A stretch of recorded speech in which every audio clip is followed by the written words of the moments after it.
శ్రీవేంకటేశాయ నమః.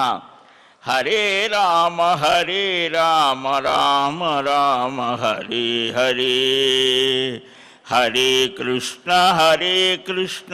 కృష్ణ కృష్ణ హరే హరే.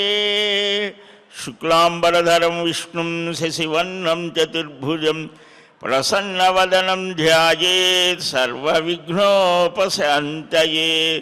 యస్యద్విరదవక్త్రాద్యాః పారిషద్యాః పరస్యతం విఘ్నం నిఘ్నంతి సతతం విశ్వక్సేనం తమాశ్రయే.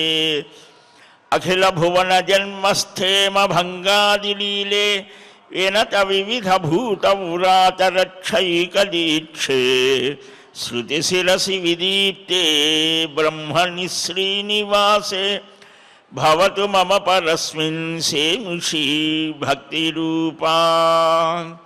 నారాయణం నమస్కృత్య నరం చైవ నరోత్తమం దేవీం సరస్వతీం వ్యాసం తతో జయముదీరయేత్. అస్మత్శ్రీ గురుచరణారవిందాభ్యాం నమః. పరమగురుభ్యో నమః. సర్వగురుభ్యో నమః. శృణువత్స ప్రవక్ష్యామి పురాణానాం సముచ్చయం. యస్మిన్ జ్ఞాతే భవేత్ జ్ఞాతం వాన్మయం సచరాచరం. కృష్ణ గోవింద నారాయణ ముకుంద మాధవ శ్రీహరి పద్మనాభ దామోదర అనే దివ్యనామాలని భక్తుడైనటువంటి వాడు అనవరతం జపిస్తాడు, స్మరిస్తాడు. అందువలనే పురాణాలు భక్తిని, జ్ఞానాన్ని, వైరాగ్యాన్ని, సమస్తమైనటువంటి వేదోక్తమైన కర్మాచరణను అన్నిటినీ కూడా ప్రబోధిస్తాయి. ఏ పురాణముల ఎంత వెదకినను శ్రీపతి దాసులు చెడలెన్నటికీ అన్నమాచార్యుల వారు అంటారు.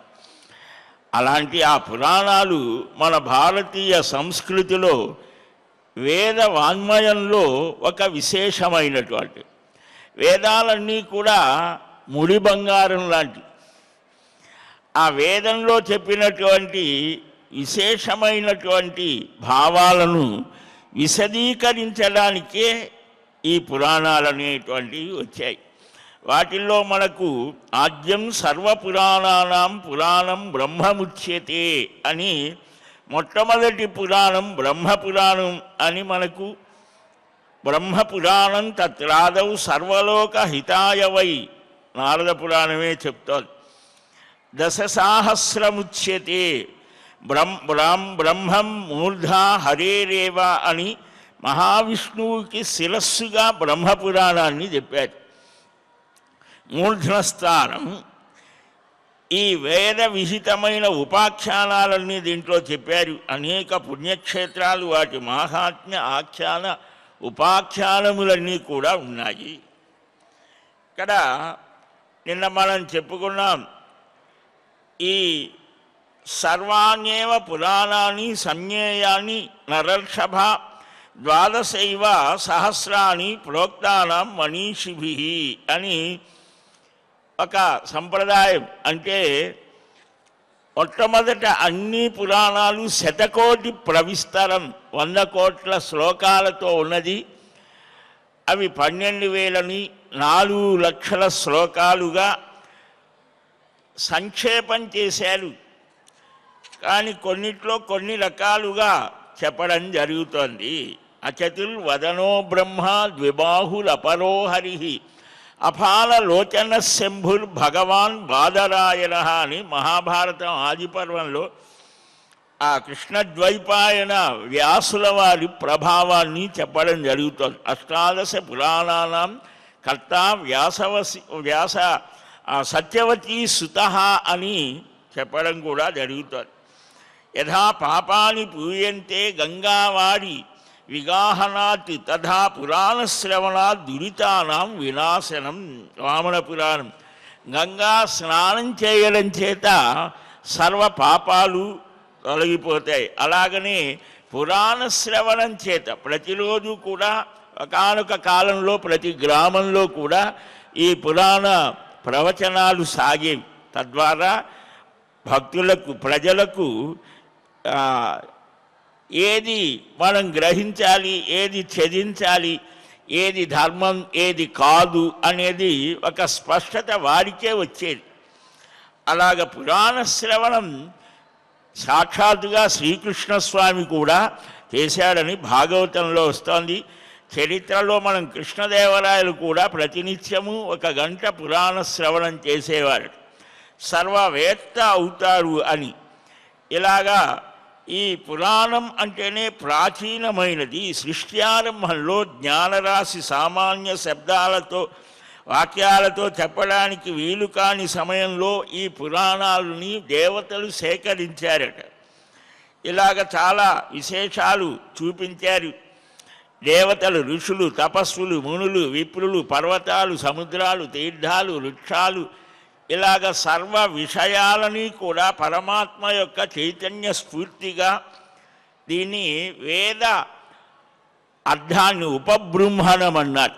ఒక చిన్న వస్తువుని అద్దంలో చూస్తే ఎంత స్పష్టతగా ఉంటుందో అలాగా ఈ వేద విజ్ఞానం అనేది ఈ పురాణ వాన్మయం ద్వారా స్పష్టమవుతోంది. ఈ విధంగా సమగ్రమైన జీవన విధానం, సమగ్ర బ్రహ్మాండ విషయాలలో పరమాత్మని సాక్షాత్కరింపజేసుకోవడం ఎలాగా ఈ పురాణాలన్నీ ప్రతిపాదిస్తాయి. ఇక్కడ తతో జయముదీరయేత్, ప్రతి పురాణానికి అలాగనే భారత భాగవతాలకు కూడా ఒక శ్లోకం అనుస్యూతంగా పెద్దలు పఠిస్తారు. నారాయణం నమస్కృత్య నరంచైవ నరోత్తమం దేవీం సరస్వతీం వ్యాసం తతో జయముదీరయేత్. జయము అని పేరు. ఏనికి జయం? సాంసారికమైన జయం, వ్యావహారిక విజయం, సర్వ విజయాలను అందిస్తోంది. ఈ జ అని అంటే సంస్కృత సంఖ్యా పరిగణాన్ని బట్టి 8 అంటే మనకు ఈ అక్షరాలు వస్తాయి కదా, వాటిల్లో యా అంటే 1, యా రా లా వా, అలాగా ఈ జ ఇది కూడా అంతే. అంకానాం వామనోగతి అనే దాన్ని బట్టి ఇది వెనక్కి నుంచి లెక్కిస్తే 18 పర్వాలు, 18 అధ్యాయాలు, 18 రోజులు కురుక్షేత్ర సంగ్రామం అంతా 18తో ఉన్నది. 18 అక్షౌహిణుల సైన్యం కాబట్టి దీనికి జయము అని మహాభారతానికి ఒక పేరు. అలాగే పురాణాలకు కూడా జయమే. ఏమిటి జయం అంటే 18 పురాణాన్ని రామస్య చరితం తథా కార్ష్ణవేదం పంచమం యన్మహాభారతం విదుః తథైవ విష్ణుధర్మాశ్చ శివధర్మాశ్చ శాశ్వతాః జయేతి నామ తేషాంచ ప్రవదంతి మనీషిణః అని శివపురాణం, భవిష్యపురాణం మనకు చెప్తారు. అంటే 18 పురాణాలకు, రామాయణానికి, మహాభారతానికి, విష్ణు పురాణానికి ఇలాగ శారీరక సూత్ర భాష్యము అని దానికి కూడా జయము. జయం జయత్యనేన సంసారమితి జయో గ్రంథ. అంటే ధర్మ అర్థ కామ మోక్ష ప్రతిపాదకమైనటువంటి సంసార జయానికి, ఈ లోకంలో విజయాన్ని పొందటానికి సాధకమైనటువంటి గ్రంథాన్ని జయము అని అంటారు. ఇలాగా వ్యాస సంప్రదాయం, వ్యాసోత్తర సంప్రదాయం అని ఈ పురాణానికి కూడా గురువుల ద్వారా అధ్యయనం చెయ్యాలి అని. పురాణం కదండి, ఏదో శ్లోకాలు ఒక ప్రక్క ఉంటాయి, తాత్పర్యాలు ఇంకొక ప్రక్క ఉంటాయి, చదువుకుంటే సరిపోతుంది కదా అంటే కుదరదు అని అన్నారు. ప్రాచీనమైన సంప్రదాయంలో మనకు రామాయణం కూడా వాల్మీకి మహర్షి రామాయణ కావ్యాన్ని రచించి దీన్ని ఎవరికి చెప్పాలి, ఎందుకని తమ వేదశాస్త్ర పరినిష్ఠిత, ఆ వేదశాస్త్రాధ్యయనంలో పరినిష్ఠితమైన బుద్ధి కలిగినటువంటి వారికి ఇవ్వాలి అనుకున్నారు, ఉపదేశించాలనుకున్నారు. ఎవరు వారు? రాముని కుమారులే ఆ కుశలవులు కనిపించారు, వారికి అప్పుడు బోధించారు అని. రోజుకి 20 సర్గల చొప్పున రామ అశ్వమేధ యాగ సమయంలో పాఠం చెప్పమని చెప్తాడు. గానం చేశారు. తంత్రీలయ సమన్వితం, వీణ పెట్టుకొని వాయిస్తూ కూడా ఆ రామాయణ శ్లోకాలు దానికి కూడా అనుగుణంగా ఉంటాయి అని కూడా చక్కగా చెప్పడం జరిగింది. పెద్దలు అలాగ చేశారని కూడా చెప్పడం జరుగుతుంది. కాబట్టి అలాగా వ్యాస మహర్షి అది కూడా ఆ వైశంపాయనాదులకు ఉపదేశించాడు. అలాగనే భాగవతాన్ని సుఖయోగికి వ్యాసుల వారు ఉపదేశించాడు. ఇలాగే ఈ పురాణ వాన్మయం అంతా కూడా ఎందుకని దీనికి వేదానికి ఒక సమన్వయ జ్ఞానం ఉండాలి. వేదశాస్త్ర అంటే యథాశక్తి అందరికీ కాకపోవచ్చు, కానీ ఇలాగా ఈ పురాణాల గురించి వేదం కూడా చాలా స్పష్టం చేస్తోందని కూడా దానికి ప్రమాణాలు చెప్పారు. చాందోగ్య ఉపనిషత్తులో ఈ నారద మహర్షి అక్కడ కూడా సనత్ కుమారుల వారి దగ్గరికి వెళితే, నేను అన్నీ చదువుకున్నానయ్యా, కానీ నాకు ఇంకా ఏదో తెలుసుకోవాలని అనిపిస్తోంది, తెలుసుకోలేదనిపిస్తోంది. ఏ తత్వాన్ని తెలుసుకుంటే మరి ఇంకొకటి అవసరం లేదో అలాంటి తత్వోపదేశం చేయమంటే ఆయన ఇప్పటిదాకా నువ్వేం చదివావయ్యా అని అంటే ఒక పెద్ద చిట్టా ఇచ్చాడు, 64 విద్యలు. వాటిల్లో ఈ పురాణం కూడా ఒకటి. కనుక ఈ పురాణాలని వేదోపబృంహణము అని అన్నారు. ఉపబృంహణము అంటే దాన్ని ఇందాక చెప్పుకున్నామే, ఒక చిన్న వస్తువు అద్దంలో చూస్తే పెద్దదిగా కనిపించినట్టుగా ఆ పురాణాలలో వేద విజ్ఞానాన్ని చక్కగా అందించే ప్రయత్నము అని అన్నారు. పురాణ రూపంలో పూర్ణచంద్రుడు అనే వెన్నెల కాస్తాడు. శృతి అనే వెన్నెల అంటే ఈ వేదం అనేటువంటి వెన్నెలకు పురాణ అనేటువంటి చంద్రుడే ఆధారమని కూడా చెప్పడం జరుగుతుంది. ఇలాగా దీనిలో ఏమిటయ్యా, వేదాధ్యయనం చేసిన వారు కూడా ఇతిహాస పురాణాభ్యాం వేదం సముపబృంహయేత్ విభేత్యల్పశ్రుతాద్వేదం మామయం ప్రహరిష్యతి అని మహాభారతంలో కూడా వేదాధ్యయనం చేసి తర్వాత పూర్వమీమాంస శాస్త్రాన్ని అధ్యయనం చేసి ఈ పురాణాలను కూడా అధ్యయనం చేస్తే కానీ వాడికి సమగ్రమైన వేదాధ్యయనం చేసిన స్థితి కలగదు అని కూడా మనకు చెప్తున్నారు. ఎందుకని దీని ద్వారానే విశేషమైనటువంటి ఆ వివరణలు తెలుస్తాయి. పురాణాలలో వేదార్థ ఉపబృంహణం అంటే ఎలాగా, వేద మంత్రాలలోని విశిష్టమైన అర్థాలు వివరించడం. మనకు తెలిసినటువంటి ఊర్వశి పురూరవుల యొక్క చరిత్ర, అహల్య చరిత్ర, అలాగనే వీటన్నిటికీ కూడా ఈ వేదార్థాన్ని వివరించడమే ఆ గాథలలో ఉన్న ఒక విశేషం ఉన్నది. గాథాపరంగా కథారూపంగా మనం ఒక ధార్మికమైన సందేశాన్ని అందుకునేది కొన్ని ఉన్నాయి. అంత మాత్రమే కాకుండా వేదార్థాన్ని వివరించింది ఏ విధంగా ఆ కథారూపంలో అనేది కూడా ఒకటి. వేద మంత్రాలను వ్యాఖ్యానించడం, ఆ వేదాలలో చెప్పినటువంటి పదాలను విశిష్టంగా వివరించడం, విశిష్టమైన పదాలు. అలాగే ఆఖ్యానాలను అంటే కథాకథన ప్రక్రియలో ఇప్పటికి కూడా మనకు ఎక్కువ శాతం ఒక తత్వాన్ని కానీ ఒక మంచి మాట కానీ చెబితే మనస్సుకి అంత తొందరగా పట్టదు, కానీ కథారూపంలో చెబితే మనస్సు తొందరగా పడుతుంది. అందుకనే ఇప్పటికీ కూడా చాలా ప్రదేశాలలో ఈ హరికథలు బుర్రకథలు ఇవి బాగా తొందరగా సామాన్య జనానికి వెళ్తాయి.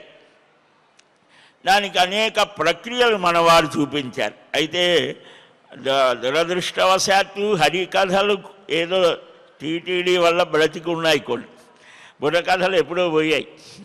ఈ పురాణం ప్రవచన పద్ధతి కూడా, పురాణ ప్రవచనం చేసే విధానం వేరు, ప్రసంగం వేరు, ప్రవచనం అనేటువంటిది వేరు. ఈ పురాణ ప్రవచన సంప్రదాయం 81లో పౌరాణిక సార్వభౌములు మల్లా చంద్రశేఖర శాస్త్రి గారిని వెంకటేశ్వర స్వామి వారు ఆహ్వానించి ఇక్కడ కొన్ని సంవత్సరాల పాటు పురాణ శిక్షణ కేంద్రం అని నడిపారు. వారి అనుగ్రహమే, శ్రీవారి అనుగ్రహమే ఇక్కడ నేను కూడా కూర్చోవటానికి ఒక అవకాశం. ఎలాగంటే గురువుల అనుగ్రహం, భగవద్ అనుగ్రహం. కాబట్టి సంప్రదాయం ఏమిటి అంటే ఒక శ్లోకాన్ని పఠించాలి, ఆ కథా ప్రక్రియలో ఉన్న విశేషాన్ని తెలపాలి, తాను అవగాహన చేసుకోవాలి. అప్రస్తుత ప్రసంగం చేయకూడదు, అనౌచిత్య ప్రసంగం చేయకూడదు. ఆ వ్యక్తులు పాత్రలు కాదు. మనం పొరపాటు పడుతూ ఉంటాం. రామాయణం చాలామంది కూడా పాత్రలు అంటుంటారు. రామాయణంలో దశరథుని పాత్ర అలాగండి. ఈ పాత్రలు కాదవి, ఏమన్నా డ్రామాలా? అవి కాదు, సజీవంగా జరిగినటువంటి సన్నివేశాలు. ఇంకా కొన్ని వేదాంతాన్ని కలిపి జోడించి అంతరార్థ ప్రసంగాలు చేస్తారు, అది కూడా పనికిరాదన్నారు.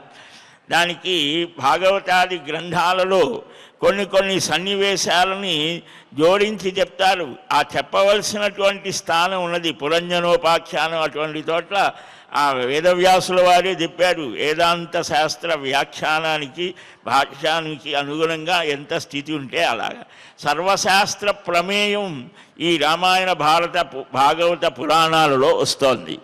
ఎందుకని ఒక జ్యోతిశాస్త్రం, వాస్తుశాస్త్రం, సాహిత్యం, వ్యాకరణ శాస్త్రం, ఇలాగ ఛందశాస్త్రం, శిల్పశాస్త్రం, అన్ని విషయాలు వస్తాయి. శారీరకమైనటువంటి ఆ శరీర స్థితి, పురుషులు ఎలాగ, స్త్రీలు ఎలాగ, వారి లక్షణాలు ఏమిటి, ఏ ఉత్తముల యొక్క లక్షణాలు ఎలా, ఇవి కూడా చెప్పారు. అంటే చెప్పనటువంటివి ఏవీ లేదు. ఇలాగా వైదిక ప్రతీకలుగా కొన్ని ప్రతీకాత్మకంగా, సాంకేతికంగా, సంకేతంగా చెప్తారు. వాటిని వివరించేవి. అందుకనే పూరణాతి పురాణం అని కూడా ఒక మహానుభావుడు, అంటే వేదార్థాన్ని పూరించేది పురాణము అని ఇలాగా మనకు చెప్పడం జరుగుతోంది. దీనిలో ఈ బ్రహ్మాండ పురాణంలో కొన్ని విశేషాలు చెప్తారు. వ్యాస మహర్షి యజ్ఞకర్మలని నిష్పాదనం చేయడం కోసం 4 సంహితలుగా ఈ ఋగ్వేద, యజుర్వేద, సామవేద, అథర్వణములుగా విభాగం చేసినప్పుడు పురాణ సంహితను కూడా చెప్పారు. నిన్న మనం చెప్పుకున్నాం 5వ వేదంగా చెప్పారు అనేటువంటి.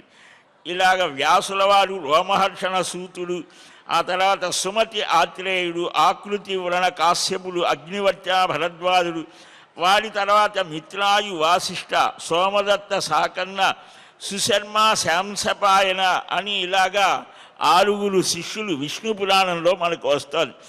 వీరి ద్వారా ఇంకా కొన్ని విశేషాలు వస్తాయి. ఏమైనప్పటికీ కూడా వ్యాసం వశిష్ఠ నప్తారం శక్తే పౌత్రమకల్మషం పరాశరాత్మయం వందే సుఖదాతం తపోనిధిం అనేటువంటి ఈ వంశక్రమాన్ని చెప్పడం జరుగుతోంది. వీటిల్లో విశేషించి వ్యాసుడిది ఒక స్థానము అని అన్నారు. వ్యాసస్థానం ఒక వ్యక్తి కాదయ్యా అని కొందరు అన్నారు. ఆయా వ్యక్తులే ఆ స్థానానికి వస్తారు. ఒక యూనివర్సిటీకి వైస్ ఛాన్సలర్ అని ఉంటాడు, కులపతి, ఉపకులపతి.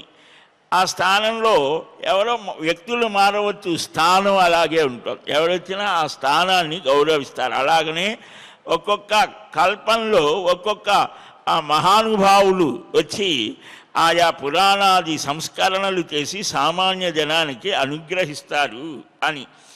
ఇలాగ వీటిల్లో కాల విభాగం కూడా ఉన్నది. ప్రతి దానిలో కూడా మనకు సృష్టి ఆరంభం అని ఆ సృష్టి యొక్క స్థితి చెప్తారు.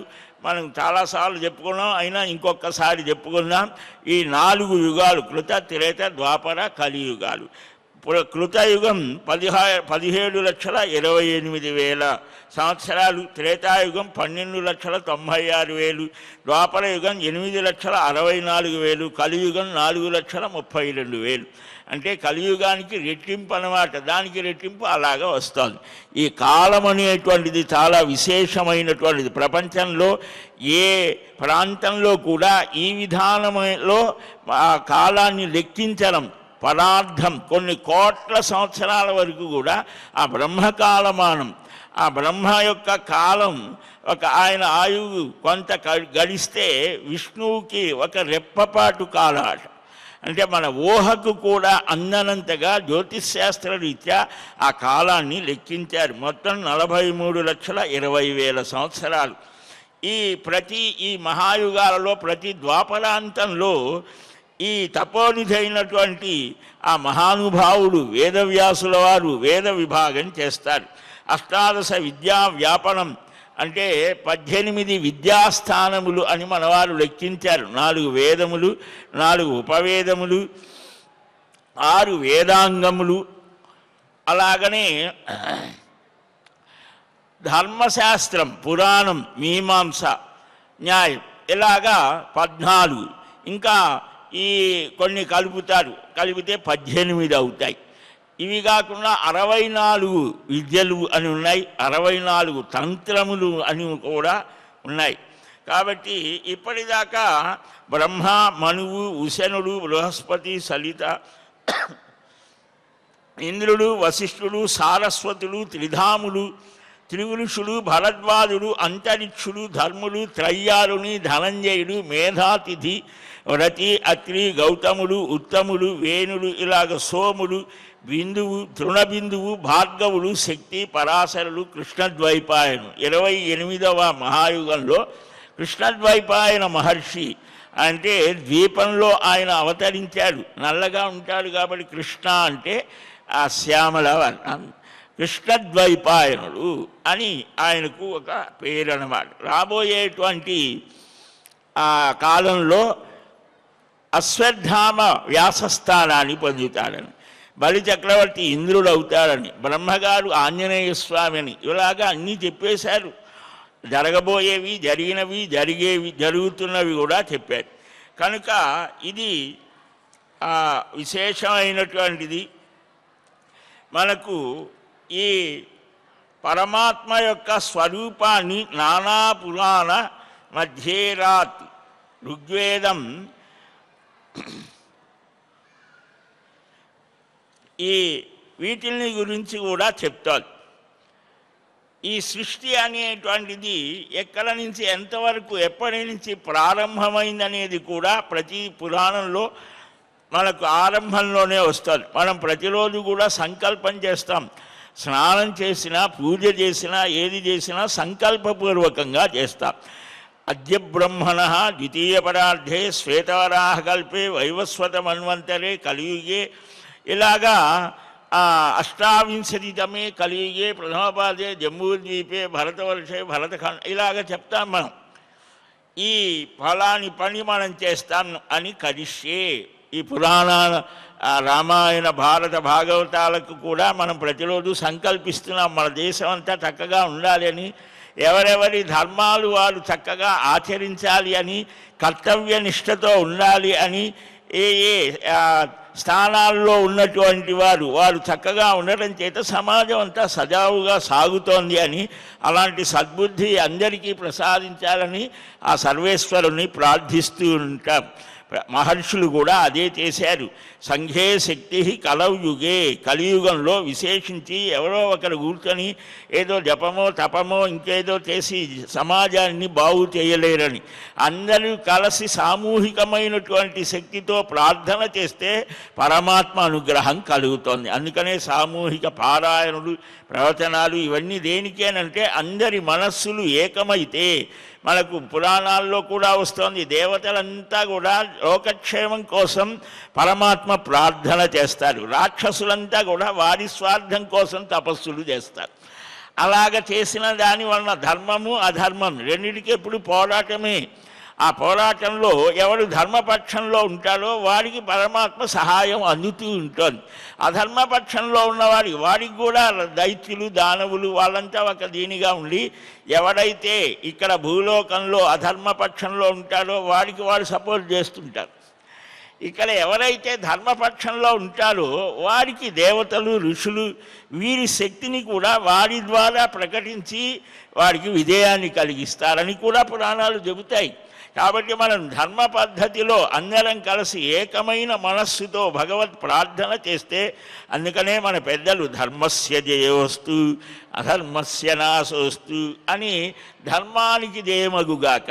రామరావణ సంగ్రామంలో కూడా దేవతలు, ఋషులు అంతా, మహర్షులు, బ్రహ్మర్షులు అంతా చేరి ఆ రాముడికి రాముడికి జయమగుగాక అని వారు ఆకాంక్షించారు. ఆ తపశ్శక్తిని ధారపోశారు. రామచంద్రమూర్తి అరణ్యాల్లో, ఆశ్రమాల్లో సంచరించారంటే ఊరికినే తిరగలేదు ఆయన. ఆ మహర్షుల యొక్క తపశ్శక్తిని అంతా కూడా రాముడికి ధారాదత్తం చేశారు. పరమాత్మ అయినా దిగి వస్తే ఆ రూల్ ప్రకారం ఆయన కూడా నడవాల్సిందే. కాబట్టి మంత్రి గారు వచ్చారనుకోండి, ఆఫీస్కి వేరే దానికి వెళ్తే ఆయన కూడా ఇక్కడ ఇది చట్టం ప్రకారమేనా అని అనవలసిందే కదా. కనుక అలాగ పరమాత్మ దిగి వచ్చినా దాన్ని మార్చగలిగినటువంటి స్థితి ఉన్నా ఆయన కూడా ఈ తపశ్శక్తిని, రావణుడి కంటే బలమైనటువంటి తపస్సుని తాను కూడా పొంది దీంతో చేశాడు. కనుక ఇలాగా 6 మన్వంతర కాలాలు, 6 మన్వంతర సంధ్యాకాలాలు, 7వ మన్వంతరంలో 27 చతుర్యుగాలు గడిచిపోయాయి. 28వ చతుర్యుగంలో మనం ఉన్నాం. కాబట్టి 197,29,49,125 సంవత్సరాలు గడిచింది ఇప్పటికీ ఈ సృష్టి ఆరంభమై ఈ కల్పంలో అని మనకు లెక్కగట్టారు. ఇవాళ మనకు కనిపించే తిరుమలలో కనిపించే శిలాతోరణం కూడా దాదాపు ఇదే వయస్సు 200 కోట్ల సంవత్సరాలు అటు ఇటుగా ఉంటాయి, ఇంకెక్కడో కూడా ఉన్నది. కనుక ఈ సృష్టిని గురించి ఎలాగా పురాణాల ప్రధాన లక్ష్యం పరమాత్మ ఈ సృష్టిలో అణువణువులో ఉన్నాడు, దీన్ని తెలుసుకోవయ్యా. ఈ సృష్టిని గురించిన అవగాహన చేసుకునేటువంటి దానికి ఈ బ్రహ్మాండాన్ని ఎవరు సృష్టించారు? సకలాతీతులైన పరమాత్మ పరబ్రహ్మ సృష్టించాడు. బ్రహ్మ భవత్ స్వయం, పరబ్రహ్మే బ్రహ్మ అయింది. కాబట్టి ఆ బ్రహ్మతత్వాన్ని తెలియజేసేది బ్రహ్మపురాణం. బ్రహ్మ సృష్టి యొక్క స్థితిని ఎలాగ చేశాడు, ఎలాగ అవతరించాడు ఆయన ఆ బ్రహ్మదేవుడు అని అంటే తర్వాత వచ్చే ప్రశ్న రావాల్సింది, దానికి సమాధానమే పద్మపురాణం. అంటే బ్రహ్మ పద్మం నుంచి పుట్టాడు కాబట్టి పద్మపురాణం. ఆ బ్రహ్మ యొక్క తత్వాన్ని, ఆయన యొక్క స్వరూప స్వభావాదులను పద్మపురాణం విశేషించి పుష్కర్ రాజస్థాన్లో ఉన్నటువంటి బ్రహ్మగారి గుడి దేవాలయం, మన ఆంధ్రలో కూడా చేబ్రోల్లో ఉన్నది బ్రహ్మ గుడి. ఆ బ్రహ్మగారి యొక్క స్థితిని చెప్పేటువంటిది ఆ పద్మపురాణం. ఈ సృష్టికి కారణభూతులైన బ్రహ్మ ఆవిర్భవించింది పద్మంలో కాబట్టి ఆ పద్మానికి మూలం ఏది? పద్మం నుంచి వచ్చాడు పద్మభవుడు అని అన్నారు. ఆ పద్మానికి మూలం ఏమిటి అంటే ఆ మహావిష్ణువు యొక్క నాభిస్థానం నుంచి ఈ పద్మం పుట్టింది. అందువలనే అందు నుంచే బ్రహ్మ ఉద్భవించి తపస్సు చేసి ఆయన కూడా ఆ జ్ఞానంతో ఆ సృష్టి జ్ఞానాన్ని పొంది తపస్సు చేశాడు. ఆ చట్టం ఏమిటి అని అంటే అదే వేదం. ఆ వేద విజ్ఞానాన్ని ఆయన అందించాడు, దాని ప్రకారం సృష్టించాడు. ధాతా యథా పూర్వమకల్పయత్ అని.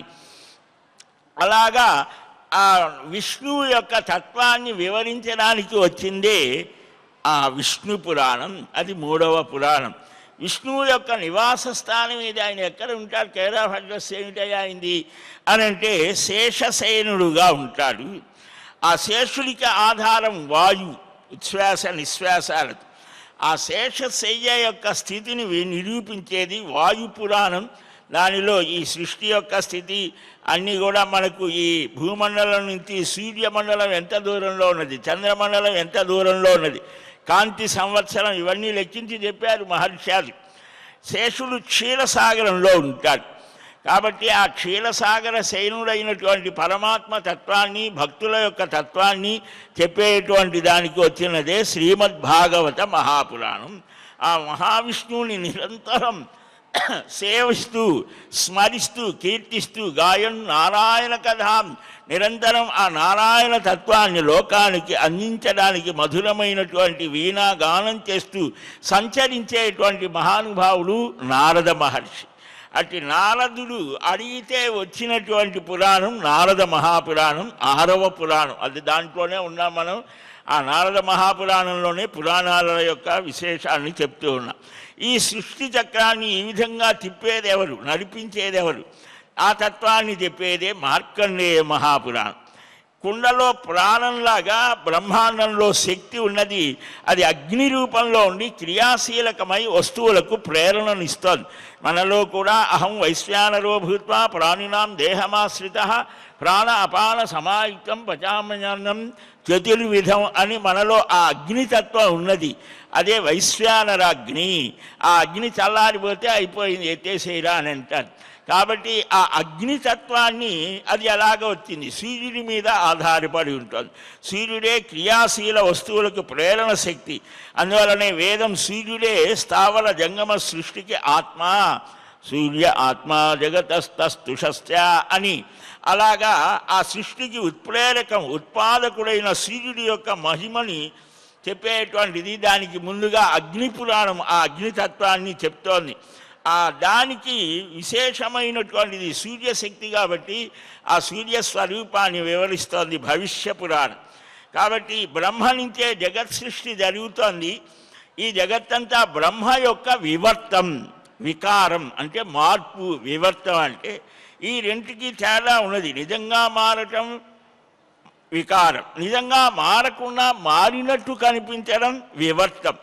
కాబట్టి ఈ జగత్ అనేది మాయికమని బ్రహ్మవైవర్తం. దానికి బ్రహ్మ వివర్తం అని చెప్పేటువంటిదే బ్రహ్మవైవర్త పురాణం. అది 10వ పురాణం. అంటే సంక్షేపంగా ఇది తెలుసుకొని మళ్ళా నారద పురాణంలో ఒక్కొక్క పురాణంలో ఏమున్నది ఇండెక్స్ లాగా ఇచ్చారు. అంటే సంక్షేపంగా వాటిని గురించి చెప్తే ఓహో ఇన్ని విషయాలు ఉన్నాయా దీనిలో అని ఒక ప్రలోచన కలిగి ఆ అసలు గ్రంథాలు చూస్తారు అని ఈ పురాణాలన్నిటిలో ఈ పురాణాల గురించి వస్తాయి. ఒక్కొక్క దాంట్లో ఒక్కొక్క విశేషం, దాని గురించి అనేక రకాలుగా ఈ పురాణాలన్నింటినీ జర్మనీ భాషలో, ఫ్రెంచ్ భాషలో, రష్యన్ భాషలో ఎప్పుడో 100-150 ఏళ్ల క్రితం, పర్షియన్ భాషలో 1000 ఏళ్ల క్రితమే అనువాదం చేసుకొని వాళ్ళు ఏవేవో వాళ్ళు అధ్యయనాలు కూడా చేశారు. మనం మాత్రం ఈ పురాణాలు ఏమున్నదండి పుక్కిడ పురాణాలు అని అది పుక్కిట పట్టవలసిన విరహణ ఆయన అవి పుక్కిట పురాణాలు కాదు, అవి వాటికి ఎన్నో అర్థాలు ఉన్నాయి అని దానికి వేదాధ్యయనం కావాలి, శాస్త్రాధ్యయనం కావాలి. ఇవేవీ తెలియకపోయినా వాటి విశేషాలు తెలుసుకునే ప్రయత్నమైనా చేయాలి అని మనకు పెద్దలు బోధించారు. అనేక మార్గాలలో మనల్ని ప్రబోధించారు. కాబట్టి వారందరినీ మనం ఒక్కసారి స్మరించుకొని కృతజ్ఞతాపూర్వకంగా మనం వాటిని అర్థం చేసుకునే ప్రయత్నం చేయాలి. చేస్తే తప్పనిసరిగా వ్యాసానుగ్రహం కలుగుతుంది. మనం క్రమంగా రేపు తక్కిన విషయాలని గ్రహిద్దాం. శ్రీకృష్ణ గోవింద హరే మురారే హే నాథ నారాయణ వాసుదేవ గోవింద జయ జయ గోపాల జయ జయ రాధారమణ హరి గోవింద జయ జయ హరే రామ రామ రామ హరే హరే హరే కృష్ణ కృష్ణ కృష్ణ హరే హరే స్వస్తి ప్రజాభ్యః పరిపాలయంతాం న్యాయేన మార్గేణ మహీమహీషాః గోబ్రాహ్మణేభ్యः శుభమస్తు నిత్యం లోకాः సమస్తాः సుఖినో భవంతు. శ్రియః కాంతాయ కళ్యాణ నిధయే నిధయేర్ధినాం శ్రీవేంకట నివాసాయ శ్రీనివాసాయ మంగళం. బలం విష్ణోః ప్రవర్ధతాం సర్వం శ్రీకృష్ణార్పణమస్తు. వాసుదేవ నారాయణ ముకుంద మాధవ శ్రీహరి గోవింద. ఏడుకొండలవాడ వెంకటరమణ గోవింద గోవింద గోవింద గోవింద గోవింద.